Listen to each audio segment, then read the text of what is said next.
الجهل والسلالية الكهنوتية العنصرية وأفكارها والقات. هذه الأسباب الثلاثة في نظري هي الأسباب الرئيسية في خراب هذه البلاد ونكبة هذا الشعب وجعله في ذيل الأمم.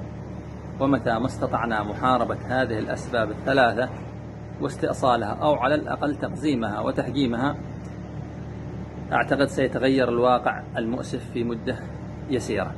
بالنسبة للجهل، الحديث عن مظاهره ومسبباته ونكباته كثيرة جدا، ومن الصعب اختزالها لا في مقال ولا في مقاطع ولا حتى في كتاب واحد، ولكن فنتكلم عن أمثلة بسيطة من الواقع.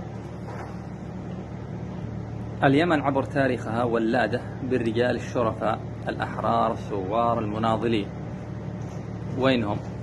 وين مصيرهم؟ أما تشردوا وإما قتلوا، وعلى يد من؟ على يد هذا الشعب الذي ثاروا وناضلوا وضحوا من أجله. والسبب في ذلك الجهل. حكومات خلف حكومات ومسؤولين خلف مسؤولين، والتالي أفسد من الأول، وكلهم يعرفون تمام المعرفة بأن هذا الشعب مستمتع تماما ولن يحاسبهم ولا يحاكمهم.